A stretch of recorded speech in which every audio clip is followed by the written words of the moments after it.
तो बायोमोलिक्यूल्स में आज हम जो है न्यूक्लिक एसिड्स को स्टडी करेंगे, है ना।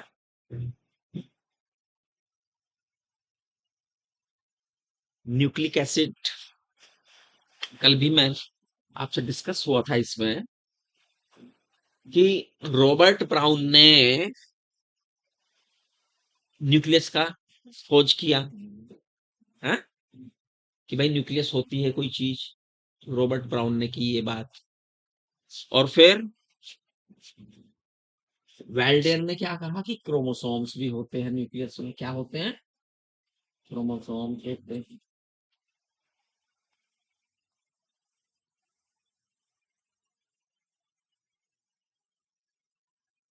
फिर ये पता लगा बाद में साइंटिस्ट को कि भाई ये जो इसका विश्लेषण किया केमिकल कि इसमें फॉस्फेट भी है।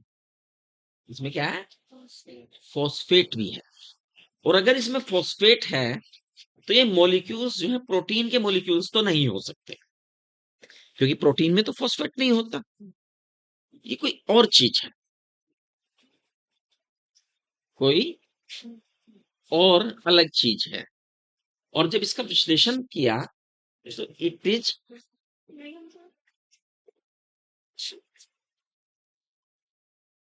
फाइंड आउट हुआ कि भाई ये तो न्यूक्लिक एसिड क्या है? न्यूक्लिक एसिड है। अब अगर हम न्यूक्लिक एसिड की बात करें तो दो टाइप के न्यूक्लिक एसिड ऑर्गेनिज्म में पाए जाते हैं। एक आरएनए और एक DNA.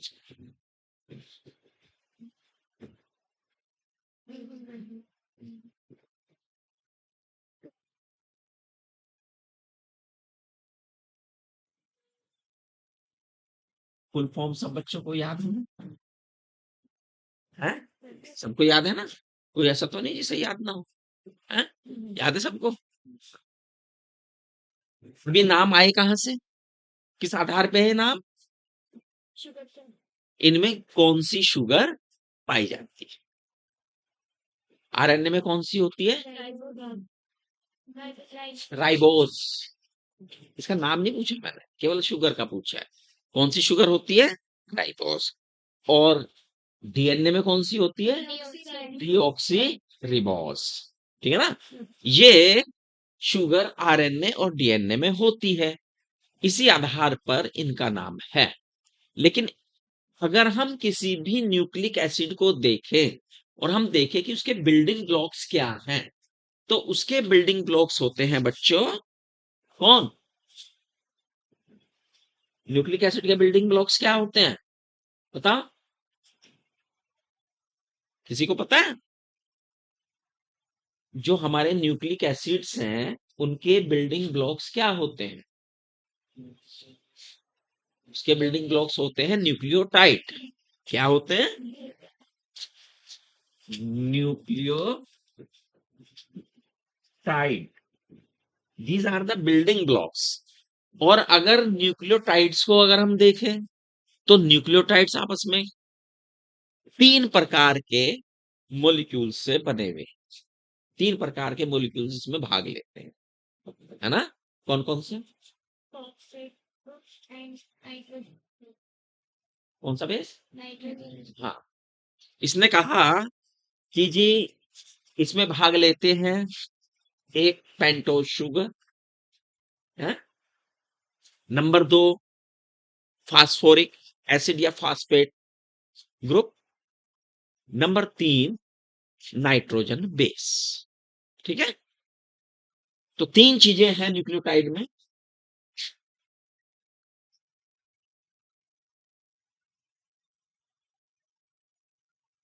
Phosphoric acid, pentose sugar and nitrogen base. ये तीन चीजें। इन तीन में भी हम देखेंगे पेंटोज शुगर और नाइट्रोजन बेस पहले ठीक है, ये आपस में मिलके क्या बनाते हैं? न्यूक्लियोसाइड।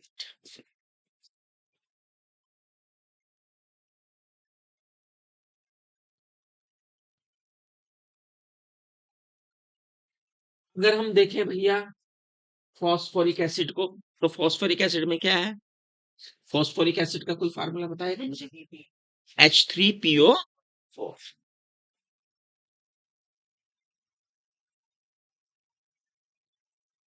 इसमें फास्फोरस के साथ कौन जुड़ा है?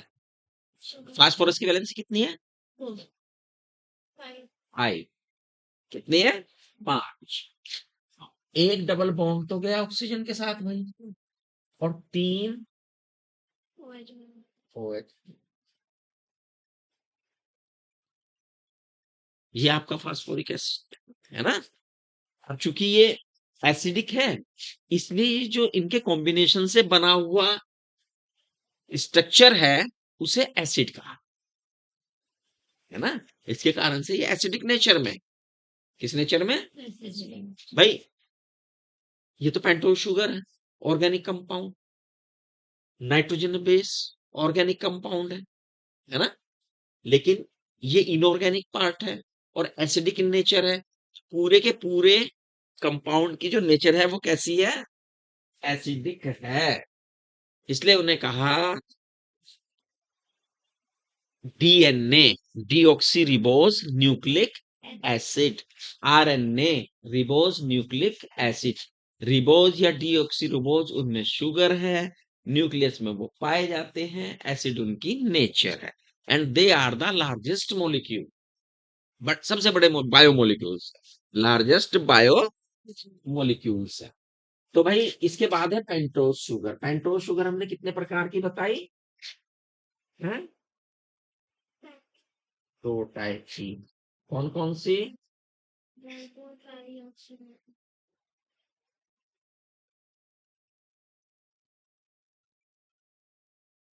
राइबोज एंड डीऑक्सी पेंटोज है ना। पेंटोज का क्या मतलब है? 5 कार्बन वाली।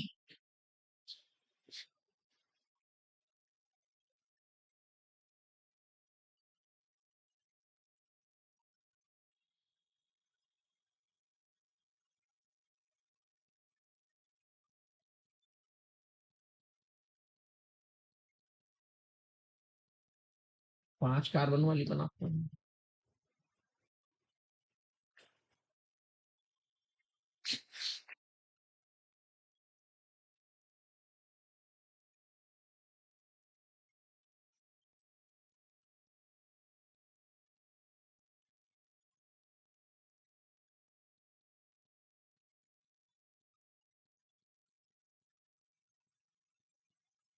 ये 2 शुगर के स्ट्रक्चरल फार्मूले मैंने बनाए हैं 5 कार्बन वाले, है ना।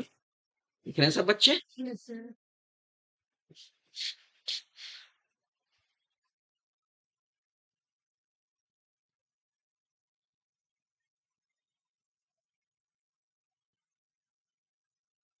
इनमें एक रिबोज है और एक इनमें डीऑक्सी रिबोज। इनमें से कोई, आप में से कोई स्टूडेंट बता सकता है इनमें से रिबोज कौन सी है और डीऑक्सी रिबोज कौन सी है? 2 बच्चों के हाथ खड़े हुए हैं। कौन सी रिबोज है? ये वाली रिबोज है। ये बेटा डीऑक्सी रिबोज है। हाँ, इसमें ऑक्सीजन नहीं है। डीऑक्सी, डीऑक्सी, एक ऑक्सीजन कम है ना। इसमें एक ऑक्सीजन है एक्स्ट्रा, C5H10O5, C5H10O4। क्लियर? तो ये कौन है? रिपोज। ये कौन है? Deoxy repose. जिसमें ऑक्सीजन की कमी हो, डीऑक्सी हो, डीऑक्सी रिपोज। ठीक है ना। चलिए, कार्बन का नंबर भी ध्यान में रखना है इनका। 1 ये है, 5 ये और 3 ये है।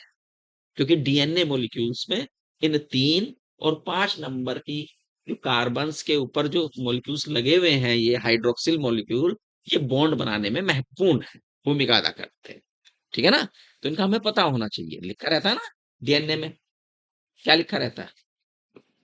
डीएनए का बोल 5 डैश 3 डैश एंटी पैरेलल है, ब्रांच है उनकी, तो वो यहीं से आती है। चलिए, ये तो हो गई दो। और फिर क्या है बेटा? क्या है? नाइट्रोजन बेस है। नाइट्रोजन बेस कितने हैं? 2 प्रकार के, एक प्यूरिन और एक पायरिमिडिन। प्यूरिन एंड पायरी।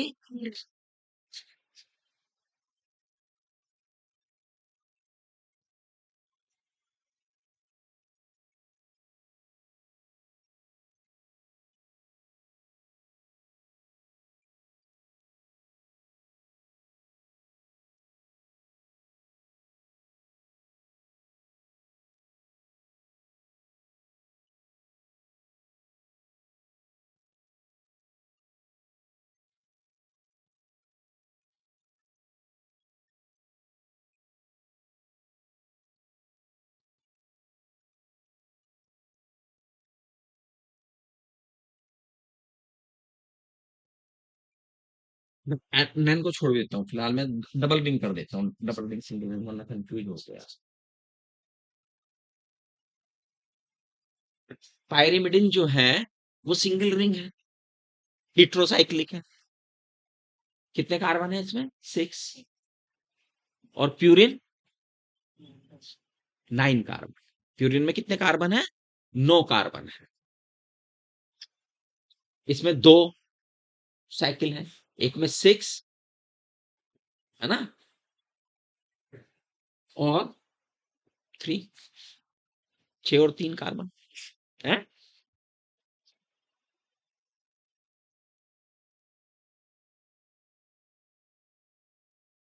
जो कार्बन्स की नंबरिंग है वो भी महत्वपूर्ण है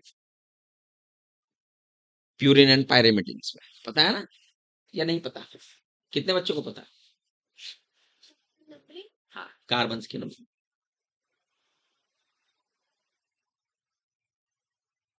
हाँ, क्या है नंबरिंग इनकी? इधर से चलेंगे तो 1 2 3 4 5, यहाँ से या यहाँ से? ऊपर वाले से, जहाँ टॉप से, यहाँ से। सर ऊपर से डबल कार्बन के बराबर।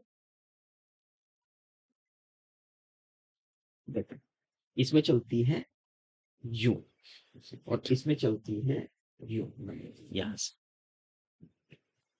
ठीक है नहीं?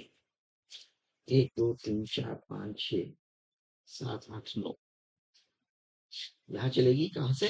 इधर से 1 2 3 4 5। ऊपर से बताया था, किधर से? हाँ, यहाँ से। अच्छा, यहाँ सॉरी, 1 2 3। ठीक है, क्लियर हुई बात या नहीं? तो दोनों में कार्बन की जो साइक्लिंग है वो भी डिपेंड करती है। हालांकि ये इतना डिटेल में हमें जाने की जरूरत नहीं है, ये थोड़ा सा हल्का सा मैंने वैसे ही बताया आपको। इतना डिटेल हमारी एनसीईआरटी नहीं कहती है। केवल ये है कि भाई प्यूरिन है और पैरामिडिन्स है। ठीक है, प्यूरिन्स कितने हैं? 2 हैं। कौन कौन से? एडेनिन और ग्वानिन। Adenine and guanine. और पायरामिडिन्स कितने हैं? कौन कौन से? Cytosine, thymine and uracil. सामान्यतः कितने हो गए ये टोटल मिला के? 5। क्या डीएनए मॉलिक्यूल्स में पांचों के पांचों नाइट्रोजन बेस होते हैं? कितने होते हैं? 4 होते हैं, है ना? एडेनिन ग्वानिन सब में मिलेंगे। किसमें डिफरेंस होता है? उनके पायरिमिडिन में डिफरेंस होता है या प्यूरिन्स में डिफरेंस होता है? पायरिमिडिन्स में डिफरेंस होता है। साइटोसिन सब में मिलेगा, तो ये 3 तो यूनि सब में है। लेकिन यहां पर चॉइस है, डीएनए में कौन है? थायमिन। और आरएनए में कौन है? यूरेसिल। तो ये भी एक दूसरा महत्वपूर्ण डिफरेंस है आरएनए और डीएनए में। पहला तो था शुगर का, और दूसरा महत्वपूर्ण डिफरेंस किसका आ गया? Thymine and uracil nitrogen base. Clear हुआ? तो ध्यान में रखना है, जो न्यूक्लिक एसिड हैं उनके प्यूरिन सेम होते हैं, पायरामिडिन्स में डिफरेंस होता है आरएनए और डीएनए के मॉलिक्यूल्स में। अब हम इनका जरा जुड़ना देखेंगे। तीनों चीजें आगे नहीं, ये तीनों चीजें मिलके ही किसका निर्माण करती हैं? न्यूक्लियोटाइड का। किसका निर्माण करेंगी? न्यूक्लियोटाइड का। ठीक है। सबसे पहले हमने कहा था कि भैया ये शुगर है, और ये कौन है? नाइट्रोजन। ठीक है। शुगर और नाइट्रोजन आपस में जुड़ते हैं, पानी का एक अणु निकाल, पानी का एक अणु। अच्छा चलिए पहले यहां से कर देते हैं शुरू, क्योंकि याद करने में आसानी रहेगी। फिर से भी कर लेते हैं, क्योंकि हम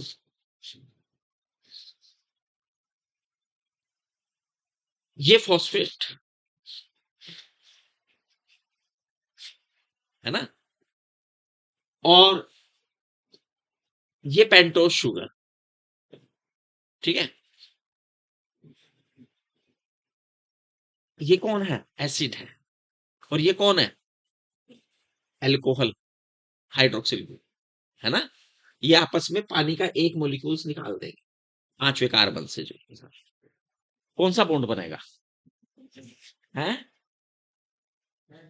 कल भी मैंने एक बात बताई थी आपको, ये नाइट्रोजन एक बॉन्ड है। नाइट्रोजन तो इसमें ग्लाइकोसिडिक बॉन्ड है ये। हाँ, एस्टर बॉन्ड है ये। क्या है ये? एस्टर बॉन्ड है भाई, कल भी मैंने बताया था आपको, है ना। एक एसिड है, एक अल्कोहल है, इनके बीच में बॉन्ड बन रहा है, एट इज एस्टर बॉन्ड, है ना।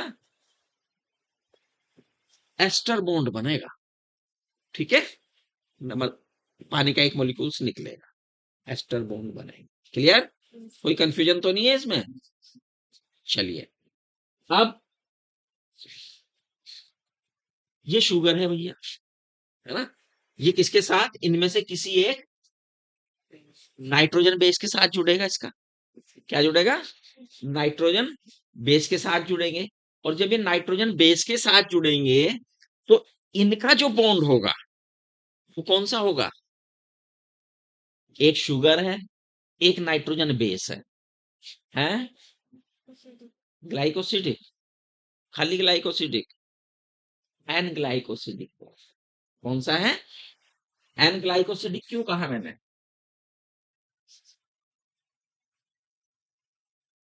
बताओ।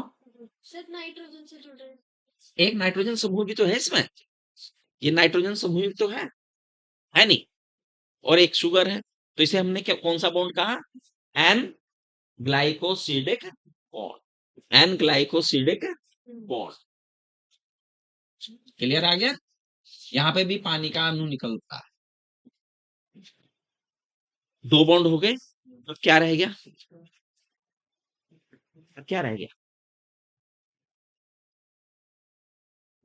बेसिस को जोड़। नहीं। अब देखिए, ध्यान से रखिए, हमने कहा भाई ये पॉलीमर है। क्या है? पॉलीमर है।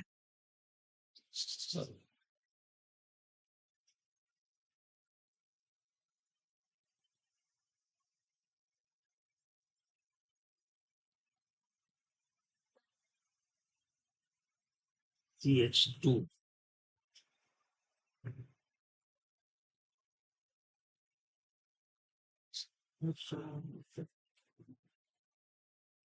से चला गया।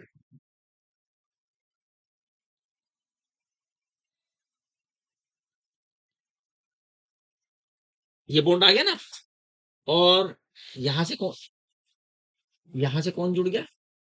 Nitrogen base. नाइट्रोजन बेस ये बांध लेता हूं मैं, ठीक है, एन ग्लाइकोसिडिक बॉन्ड के साथ। ठीक है। अब एक न्यूक्लियोटाइड दूसरे न्यूक्लियोटाइड के साथ भी तो जुड़ेगा। कैसे जुड़ेगा?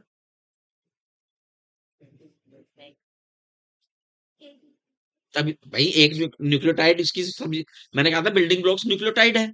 एक ईंट है, एक ईंट जब तक दूसरी ईंट के साथ नहीं चिपकाओगे, जब तक दीवार थोड़ी ना खड़ी होगी। तो ऐसे ऐसे न्यूक्लियोटाइड के टुकड़े पड़े हैं हमारे पास। तो ये कहां से जुड़ेगा बताइए?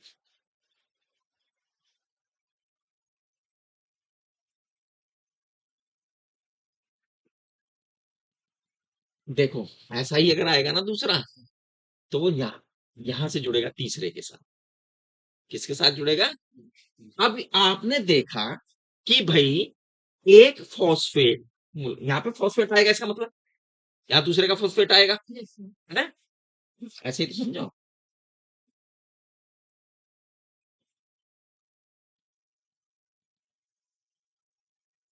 भाई। ऐसे ही मैं अगर बनाऊंगी एक और, तो ऐसा इसके जैसा ही आएगा एक और। ये फॉस्फेट आ गया।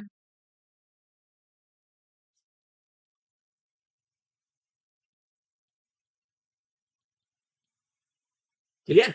अब यहां पर भी एक वाटर मॉलिक्यूल हटेगा। एक फॉस्फेट मूलक दो जगह कंबाइन कर रहा है, एक तरफ 5 कार्बन के साथ, दूसरी तरफ तीसरे कार्बन के साथ। तो ये तो एस्टर बॉन्ड है, लेकिन ये तो डबल है। It that's why it is called diester bond. इसे क्या नाम दिया गया है? Diester bond. समझ में आया डाई एस्टर बॉन्ड क्यों कहा इसे, या नहीं आया? दोबारा से समझते हैं, कोई ज्यादा मुश्किल नहीं है ये। सपोज कीजिए ये शुगर का एक मॉलिक्यूल है, ठीक है भाई। शुगर के मॉलिक्यूल में एक, इतने पीछे बैठोगे, आ जा बेटा। एक से लेके 5 कार्बन है इसमें। कितने कार्बन है? ठीक है। मैंने कहा इसके साथ फास्फेट का एक मूलक जुड़ गया, फास्फोरिक एसिड जुड़ गया 5वें कार्बन के साथ, जुड़ गया। अब ऐसे ऐसे मेरे पास बिल्डिंग ब्लॉक्स का एक ये आ गया, एक ये आ गया, दो आ गए। अब मुझे इन्हें भी जोड़ना है आपस में, भाई ये जुड़ेंगे ना। अगर ये ना जुड़े तो बिल्कुल टुकड़े पड़े हैं, वो न्यूक्लियोटाइड थोड़ा ना बन गया। कई हजारों न्यूक्लियोटाइड आपस में जुड़ेंगे तो डीएनए मॉलिक्यूल्स बनेगा। तो इन्हें आपस में भी तो जोड़ना है, तो ये आपस में कैसे कनेक्ट होते हैं? ये यानी इसका मतलब ये हुआ कि भाई एक दूसरे के साथ भी कनेक्ट होगा। फास्फेट का एक तरफ तो इधर से जुड़ गया और दूसरी तरफ इससे जुड़ेगा ये। या इससे जुड़ेगा, दोनों में से एक से तो जुड़ेगा। तो यानी एक कहने का मतलब ये है कि एक फॉस्फेट टू साइड से शुगर से जुड़े, यानी डाई एस्टर बॉन्ड बनाएगा। क्या बनाएगा? तभी वो बिल्डिंग ब्लॉक्स आगे चलती जाएगी। यही कारण है कि जो डीएनए का मॉलिक्यूल्स होता है, उसमें जो रीढ़ की हड्डी है ना, वो किसके द्वारा बनी हुई है? इस और इसके द्वारा, शुगर और फॉस्फेट के द्वारा, है ना? तो बिल्कुल। बाकी तो ये जो नाइट्रोजन बेस है, वो तो क्या है, साइड ब्रांच में जुड़े हुए हैं, है ना? क्लियर होगी यहां तक बात या नहीं आई? अच्छा, अब चलो हमें ये तो पता लग गया कि भैया ये आ गई। अब एक साइंटिस्ट हुए हैं जिन्होंने डीएनए का जो 3 डायमेंशनल स्ट्रक्चरल फार्मूला पेश किया था, इसके लिए उन्हें नोबेल प्राइज भी मिला गया था। कोई बता सकता है उनके नाम, साइंटिस्टों के नाम दो? Watson and Crick. क्या है? Watson and Crick. Watson and Crick ने कहा भाई कि जो डीएनए का मॉलिक्यूल्स है, उसमें जो एक्सिस है, जो मतलब मेन सूत्र है, वो तो शुगर और किसका बना है? फास्फोरिक एसिड का। लेकिन वो क्या है? कॉइल्ड है आपस में, और आपस में भी कॉइल्ड है और ट्विस्टेड भी है। यानी आप कह सकते हैं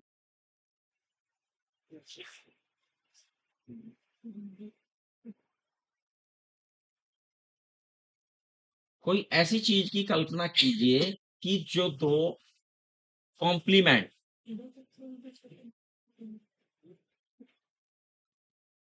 एक दूसरे के पूरक, है ना? और ये एक दूसरे के कॉम्प्लीमेंट भी हैं और ऑपोजिट भी हैं। यानी एक अगर एक का सिर्फ 5 ऊपर है तो दूसरे में 3 ऊपर है।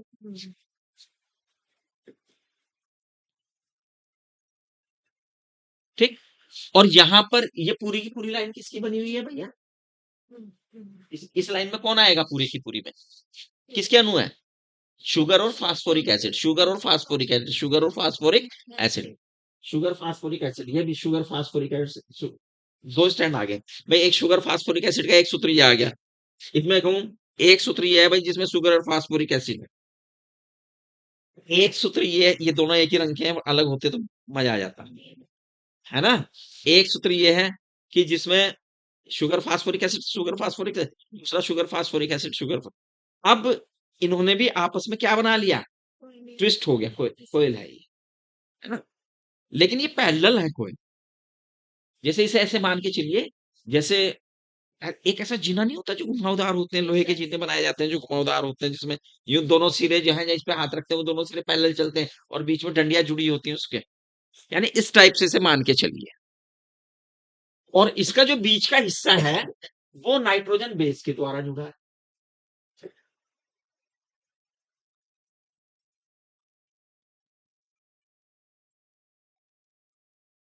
और भैया इनकी जो पेयरिंग है पूरक में जुड़ने की, एक अगर प्यूरिन है तो उसके पूरक में कौन होना चाहिए? दूसरा पैरामिडन होना चाहिए। और ये भी निश्चित है, एडेनिन जो है सदैव किसके साथ जुड़ेगा? थायमिन के साथ। और साइटोसिन सदैव किसके साथ जुड़ेगा? ग्वानिन के साथ जुड़ेगा। और एडेनिन और थायमिन के बीच में डबल हाइड्रोजन बॉन्ड होगा, जबकि ग्वानिन और साइटोसिन के बीच में ट्रिपल हाइड्रोजन बॉन्ड होगा। ठीक है, ट्रिपल हाइड्रोजन बॉन्ड। प्यूरिन और पिरामिडिन की संख्या किसी भी डीएनए में बराबर होती है। प्यूरिन्स एंड पिरामिडिन की संख्या दोनों में क्या होती है? जितने प्यूरिन्स होंगे उतने ही पिरामिडिन्स। ये बात ध्यान में रखनी। क्लियर? अच्छा, तो इस प्रकार से डीएनए का डबल हेलिक्स मॉलिक्यूल तैयार होता है। डबल हेलिक्स मॉलिक्यूल तैयार होता है। और जो ये लिपटना है ना बच्चों, ये लिपटना है किसी चीज के, मान एक एक्सिस है, इसके ऊपर मैं लिपटू तो दो तरीके हैं लिपटने के। ये भी लिपटना है, क्लॉकवाइज भी है और तो ये डीएनए का मॉलिक्यूल किस तरह से बना हुआ है? क्लॉकवाइज, है ना, क्लॉकवाइज है ये। दैट्स ये इट इज। वैसे तो डीएनए कई तरह के हैं, डीएनए भी कई तरह के होते हैं, लेकिन ये जिस डीएनए की हम बात करें इट इज बीडीएन। इसका टाइप क्या है? बीडीएन। ठीक है, बड़ी क्लासेस में जब आप पहुंचेंगे तो वहां पे अलग अलग प्रकार के डीएनए मॉलिक्यूल्स के बारे में जानेंगे। आरएनए में क्या होता है भैया? यूरेसिल है। थायमिन के स्थान पे क्या है? यूरेसिल है। प्राय ये सिंगल स्टैंडर्ड होता है, एक, लेकिन बनने का तरीका यही है। लेकिन ये क्या हो सकता है? मुड़ा तो हो सकता है धागा, एक धागा जरूर थोड़ा बिल्कुल सीधा हो। एक तार है, वो आपस में भी तो कॉइल हो सकता है, नहीं तो कॉइल हो सकता है वो, लेकिन सिंगल स्टैंडर्ड है, पूरक नहीं। ठीक है, एक सिरे में 5 और दूसरे में 3। और ये जो भैया इसकी मोटाई है कितनी होती है? 20 एंगस्ट्रॉम। कितनी होती है? 20 एंगस्ट्रॉम। और ये जो एंगल है इसका, ये कितना होता है पता है आपको? 36 डिग्री। कितना होता है? 36 डिग्री। और इसकी जो लंबाई है वो होती है 34 एंगस्ट्रॉम। और इसमें 10 नाइट्रोजन बेस का पेयर आता है, तो एक पेयर के बीच में कितनी दूरी हो गई? 3.4 एंगस्ट्रॉम। कितनी हो गई? 3.4 एंगस्ट्रॉम। याद रहेंगी ये बातें? हैं? डीएनए मॉलिक्यूल्स याद रहेगा अब आपको? इसमें किसी तरह की कोई छूट तो नहीं है? चलिए, अब आपको ये चीजें याद रहेंगी, है ना।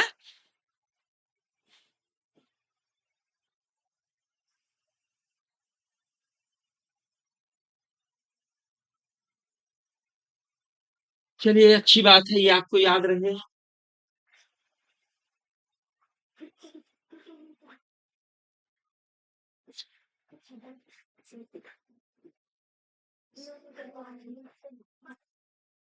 अब आप जान चुके हैं, पॉलीसेक्राइड्स के बारे में जान चुके हैं। पॉलीसेक्राइड्स जाने, ग्लाइकोसिडिक बॉन्ड जाना आपने, है? इसके बाद amino acids, protein, peptide bond जाना आपने। इसके बाद क्या, कौन से, लिपिड्स, है ना, लिपिड्स जाने हैं। हाँ, लिपिड्स जाने, एस्टर बॉन्ड भी पता लगा आपको, हाइड्रोजन बॉन्डिंग, हालांकि यहाँ पे डिटेल नहीं है हाइड्रोजन बॉन्डिंग की, तो इसके हमें भी कोई डिटेल इसकी बताने की आवश्यकता नहीं है।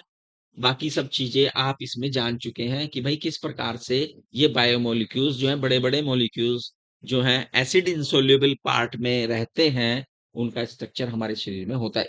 हमारे शरीर में हजारों प्रकार के, अगर हम देखें, चाहे किसी बैक्टीरिया की सेल को देखें, चाहे किसी प्रोटोजियंस की सेल को देखें, किसी एनिमल की सेल को देखें, किसी प्लांट की सेल को देखें, उसमें हजारों प्रकार के कंपाउंड्स हैं, ऑर्गेनिक हैं, हजारों प्रकार के हो सकते हैं, सैकड़ों प्रकार के हो सकते हैं, ये बनते हैं, काम करते हैं।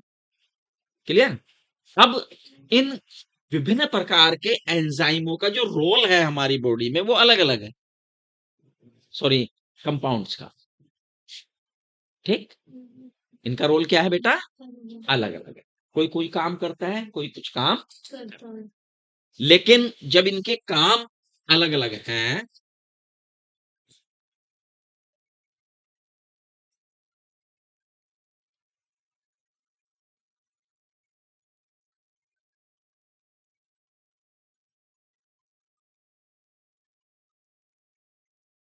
तो इनमें हमेशा एक टर्नओवर है, क्या है, बदलते रहते हैं, क्या होते रहते हैं, बदलते रहते हैं। ये नए अणुओं का निर्माण करते रहते हैं या कुछ अणु से ये खुद निर्मित होते रहते हैं। ये जो इनमें चीजें हैं, जो बदलने की चीजें हैं, और विभिन्न प्रकार की, इन बदलने का मतलब है विभिन्न प्रकार की ये रिएक्शंस होते हैं, केमिकल रिएक्शन होती हैं। इन्हें हम एक बेसिकली बायोकेमिकल रिएक्शंस कहते हैं। क्या कहते हैं? और ये बायोकेमिकल्स रिएक्शन क्या है, हमारे बॉडी में विभिन्न प्रकार की रिएक्शंस जो हो रही हैं, इन्हें बेसिकली कहा गया है मेटाबॉलिक रिएक्शन।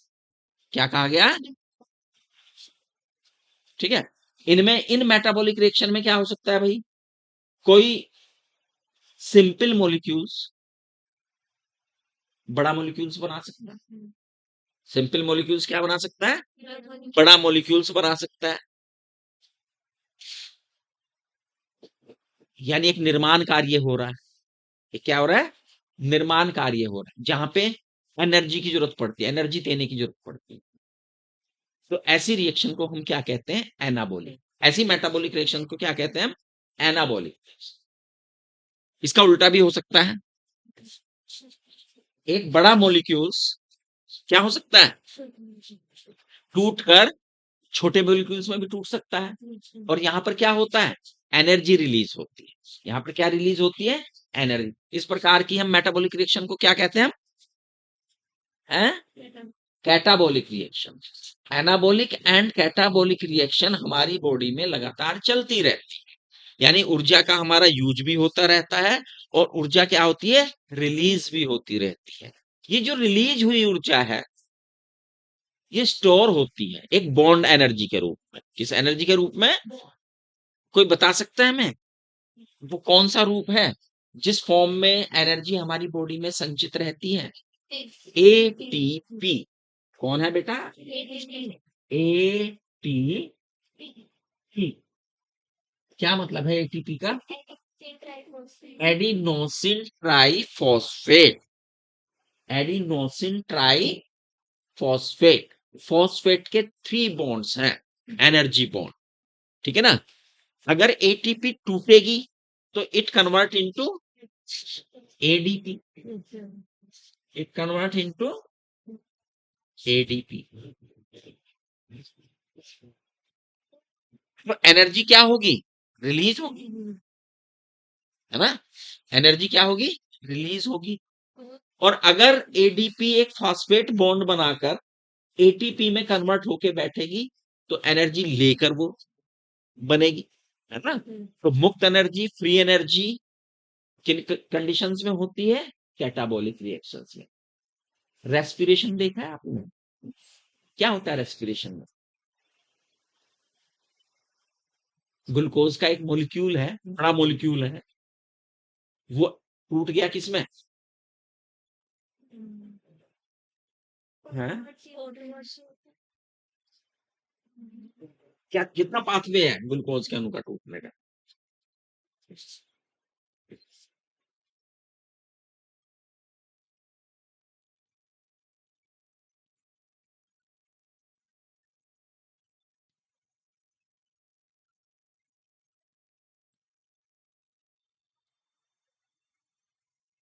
ग्लूकोज के, आपने देखा कि ग्लूकोज के अणु का टूटने का हमारी जीवों में 3 तरह के पाथवे हैं, है ना। ग्लूकोज को एनर्जी बिल्कुल ना मिले, वो सॉरी ऑक्सीजन बिल्कुल ना मिले, तो क्या होता है? वो किसमें टूटता है? अगर ग्लूकोज को ऑक्सीजन ना मिले तो वो किसमें टूटेगा? और किसमें टूट के एनर्जी रिलीज करेगा? बताओ। एटीपी और ग्लूकोज का अणु। वाह,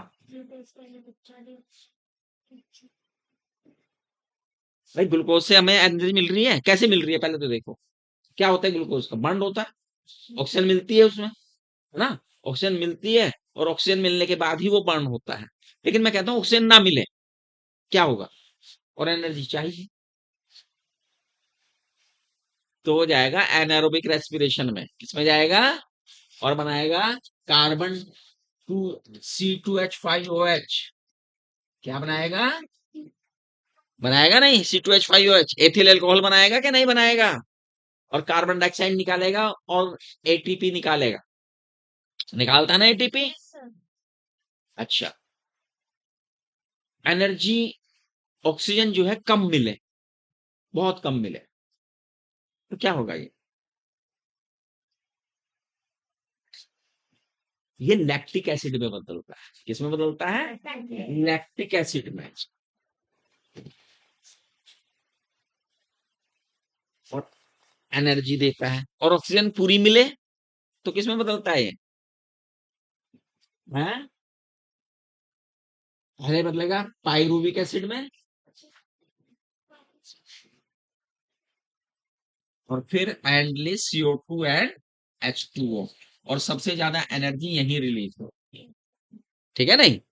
तो भैया ये प्रोसेस जिसमें ग्लूकोज जो है पहले लैक्टिक एसिड या पाइरुविक एसिड में चेंज होता है, इस प्रोसेस को हम क्या कहते हैं? ग्लाइकोलाइसिस। क्या कहते हैं?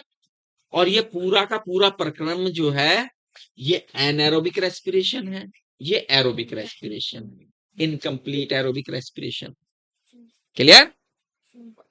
समझ में आई ये बात या नहीं आई?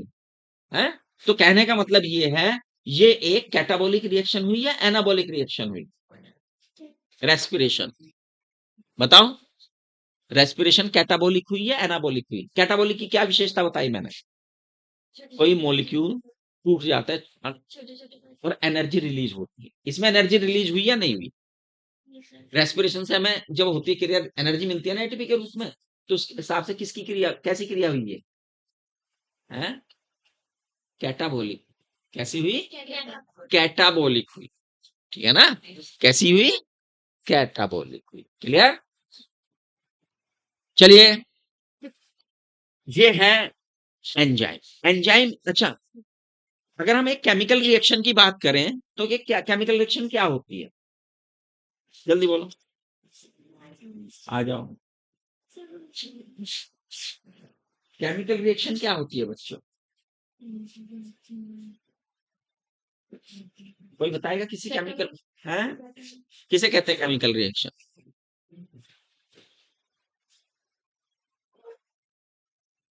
आज थोड़ी सी इस लेसन में हमें केमिस्ट्री यूज करनी पड़ रही है, आपकी केमिस्ट्री चेक हो रही है।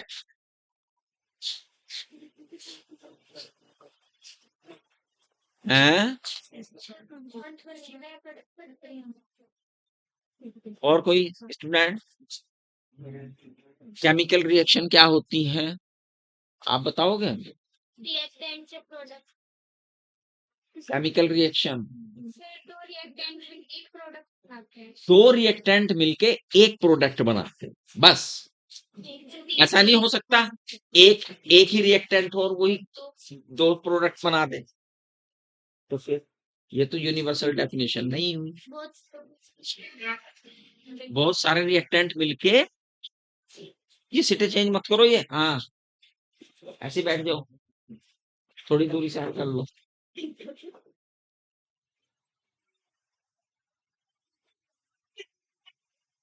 हाँ भाई बताओ, कॉन्सेप्ट नहीं पता किसी को केमिकल रिएक्शन का? बेसिक कॉन्सेप्ट क्या है केमिकल रिएक्शन का?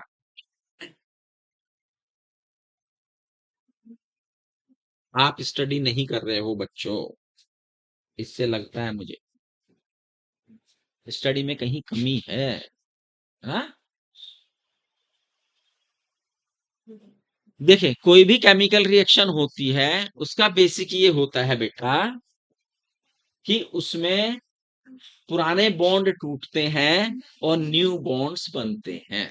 पुराने बॉन्ड्स टूटते हैं और न्यू बॉन्ड्स बनते हैं। कोई सी भी रिएक्शन, पुराने टूटेंगे नए बनेंगे, है ना? पुराने टूटेंगे और नए बॉन्ड बनेंगे, और पुराने टूटकर नए बॉन्ड बनने की जो क्रिया है, ये दो डिपेंड करती है। बॉन्ड्स जब टूटता है, यानी अणु जब टूटता है तो एनर्जी रिलीज करता है, और बॉन्ड्स जब बनता है तो एनर्जी गेन करता है। क्लियर ये बात? इसमें कोई दो राय? सब बच्चों को क्लियर है कॉन्सेप्ट? जब कोई बॉन्ड टूटेगा तो क्या होगा? एनर्जी देगा, और जब बॉन्ड जुड़ेंगे आपस में तो एनर्जी लेंगे। हमने कहा किसी भी केमिकल रिएक्शन में बॉन्ड टूटते भी है और नए बॉन्ड बनते भी है। ठीक है, अब ये डिपेंड करता है इस बात के ऊपर कि भैया बॉन्ड टूटने में ज्यादा एनर्जी रिलीज हुई है या बॉन्ड बनने में ज्यादा एनर्जी कंज्यूम हुई है। इन दोनों का लेखा जोखा देखा जाता है किसी भी रिएक्शन में, है ना? और अगर दोनों की एनर्जी बराबर है तो कोई ना वो एक्सोथर्मिक रिएक्शन रही ना एंडोथर्मिक रही, है ना? लेकिन यदि रिलीज होने वाली बॉन्ड टूटने के फलस्वरूप रिलीज होने वाली एनर्जी ज्यादा है वनस्पति की नए बॉन्ड बनने के कंज्यूम होने वाली से, तो it means it is a exothermic reaction. और अगर खा ज्यादा जाए और बने कम तो उसे एनर्जी देनी पड़ेगी, तो इट इज एंडोथर्मिक रिएक्शन। पता पढ़िए ना ये आपने, है? यही बात हम यहां कर रहे हैं, यही बात हम यहां कर रहे हैं कि भैया रिएक्शन में हो क्या रहा। हमने कहा रिएक्शन में बॉन्ड टूट रहे हैं, नए बॉन्ड बन रहे हैं। बॉन्ड, इसमें केमिकल रिएक्शन खोलना है एनसीईआरटी में, पीछे नहीं, इधर इधर इधर, आगे आगे आगे।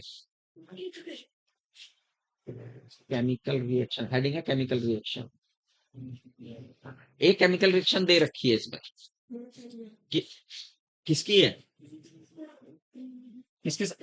Barium hydroxide. बेरियम हाइड्रोक्साइड की सल्फ्यूरिक एसिड के साथ है। चलिए, ये एक रिएक्शन आपके एनसीईआरटी में दे रखी है, ठीक है ना? बेरियम, ये क्या लिखा है मैंने? बताओ क्या है ये? चुप, कोई नहीं बोलेगा, जिससे मैं पूछूंगा वो बोलेगा। इसका नाम क्या है पूरा? बेरियम, कोई बात नहीं, बोलो बोलो, बता दो, घबराओ मत। क्या, कौन है ये? हाँ, बेरियम ऑक्साइड। ये कह रही है बेरियम ऑक्साइड, ठीक। It is barium oxide. ये क्या है?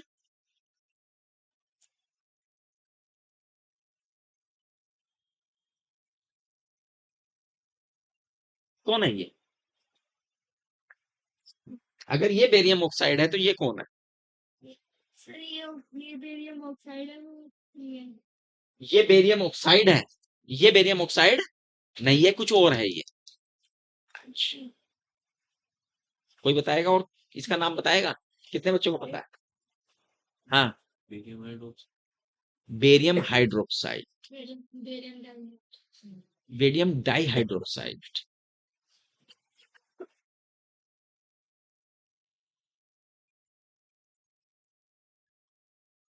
बैठो।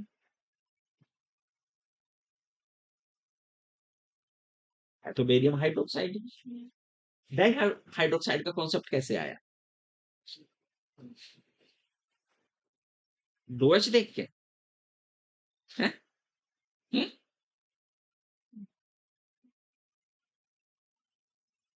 देखो बच्चों, प्यारे बच्चों, ध्यान से सुनो।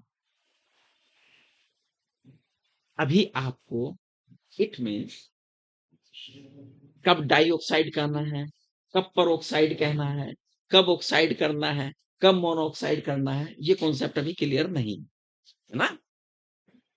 इसे भी क्लियर करना केमिस्ट्री कि भाई कब चीज कौन सी मोनोऑक्साइड, कब डाइऑक्साइड, कब परऑक्साइड कहलाती है ना।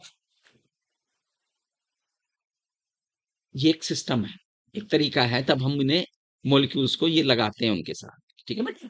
इसे क्योंकि इसकी वैलेंसी बेरियम की 2 है और हाइड्रोक्साइड की 1 है, तो सीधे सीधे वैलेंसी में फिट हो रहा है, तो यहाँ पे डाई का कोई कॉन्सेप्ट नहीं आएगा, ठीक है ना। ये है बेरियम हाइड्रोक्साइड। और ये कौन है?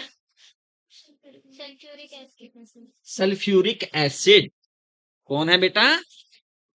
अब सल्फ्यूरिक एसिड है, बेरियम हाइड्रोक्साइड के अपने बॉन्ड बने हुए हैं। बेरियम की वैलेंसी कितनी है? हाँ, बेरियम की वैलेंसी कितनी होती है पता है आपको?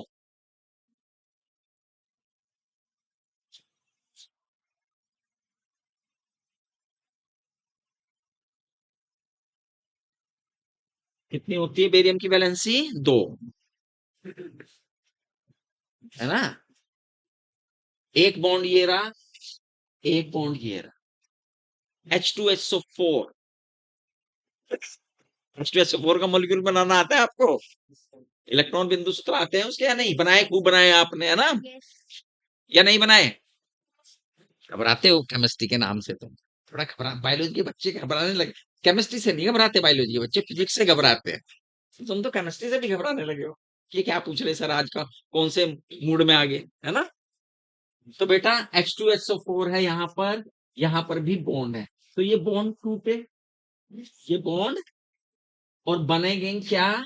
बेरियम सल्फेट प्लस पानी प्लस, और बैलेंस करेंगे हम इसे, तो ये हो जाएगा 2H2O।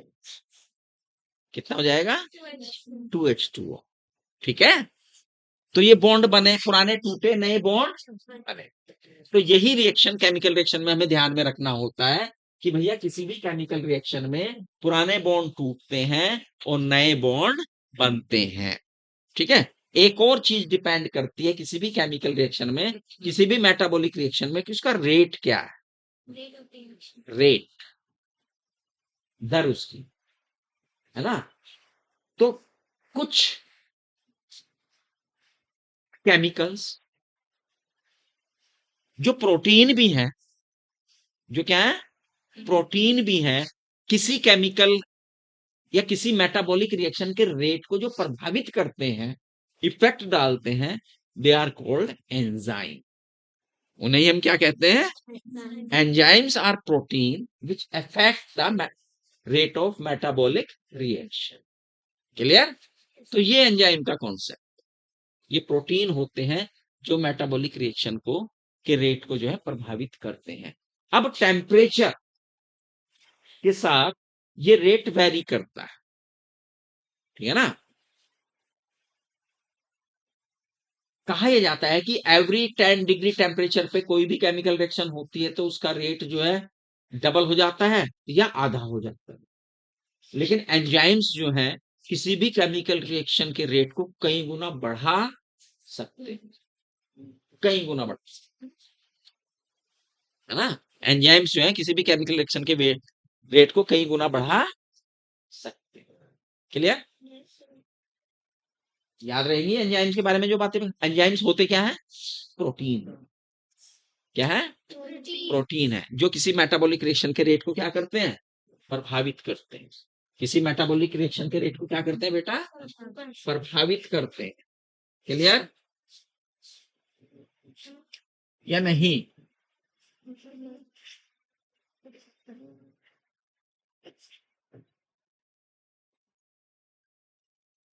तो एक थोड़ा सा एंजाइम्स के बारे में और बचता है।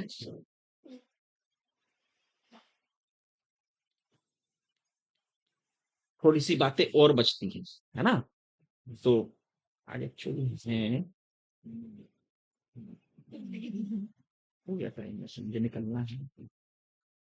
आज हमारे यहाँ एक्चुअली हमारे यहाँ भी वो है, बोर्ड के एग्जाम की प्रिपरेशन है, तो उसके लिए थोड़ा सा करना है। तो आप केमिस्ट्री जरा थोड़ी सी मजबूत करो बच्चे, मुझे, है ना? तुम्हारी केमिस्ट्री पे शक हो रहा है, तुम केमिस्ट्री पढ़ते नहीं हो। बायोलॉजी का बच्चा अगर केमिस्ट्री नहीं पढ़ेगा तो बेटा फिजिक्स तो तुम्हारी कमजोर है ही, केमिस्ट्री कमजोर मत करो, है ना? केमिस्ट्री को और जरा सुधार करो, है ना? और जरा थोड़ा सा सुधार कर लो, अच्छा वाला। जैसे मैथ पढ़ते हैं ना, ऐसे ही केमिस्ट्री को पढ़ने की कोशिश करो। अगर आप कोशिश करेंगे तो आपकी मजबूत हो जाएगी, ऐसी बात नहीं है। और थोड़ा सा लग जाओ, है? अब जरा शेल से बाहर आ जाओ बच्चे, पहले भी कहा, शेल से बाहर आ जाओ और लग जाओ। ठीक, थैंक यू। इसे बेटा बंद करो। अब तुम्हारी केमिस्ट्री की क्लास होगी, Yes, sir. केमिस्ट्री जरा ढंग से पढ़ो। Yes, sir.